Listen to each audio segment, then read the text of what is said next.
नमस्कार भाइयों, हम SIS टाइगर शर्मा यह नवरात्र के पावन मेला में और माता रानी के दुर्गा मेला में आप तमाम भक्तजन के हाथ जोड़ के सद सद नमन करतानी। और एक बात कहना चाहतानी, दुख दर्द अपना अपना बांटने को तैयार हो जाओ। दुख दर्द अपना अपना बांटने को तैयार हो जाओ। बाजेगा बाघ का गाना, नाचने को तैयार हो जाओ। डीजे वाला वॉल्यूम बढ़ाओ रे।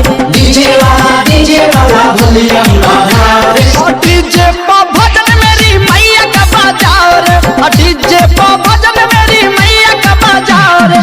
साउंड वाला वॉल्यूम बढ़ाओ रे। साउंड वाला हॉर्न लगाओ रे। हॉर्न पे भजन मेरी मैया का बजाओ रे। हॉर्न पे भजन मेरी मैया का बजाओ रे।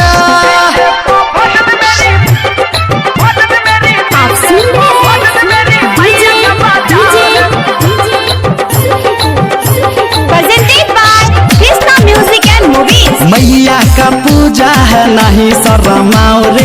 नहीं शर्माओ रे, नहीं लजाओ रे। हो तुम भी दीवाने तो नाच के दिखाओ रे। नाच के दिखाओ रे, नाच के दिखाओ रे। मैया का पूजा है, नहीं शर्माओ रे। हो तुम भी दीवाने तो नाच के दिखाओ रे। जोर से जयकारा से रोवाली का लगाओ रे। जोर से जयकारा से रोवाली का लगाओ रे। आप सुन रहे हैं डीजे उमेश। जिला भर गूंजे अपना साउंड बढ़ाओ रे। साउंड बढ़ाओ रे, नाचे भी लगाओ रे। टाइगर के संग संग सब मिलके गाओ रे। सब मिलके गाओ रे, जयकारा लगाओ रे।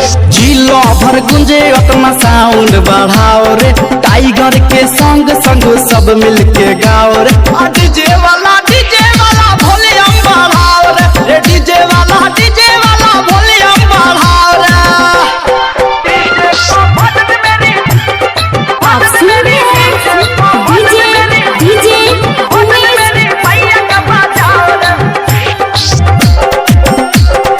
अरहुल पसंद माँ को अरहुल मंगाओ रे। अरहुल मंगाओ रे, हाँ अरहुल मंगाओ रे। सब रंग का 17 बड़ा फूल मंगाओ रे। फूल मंगाओ रे, हाँ फूल मंगाओ रे।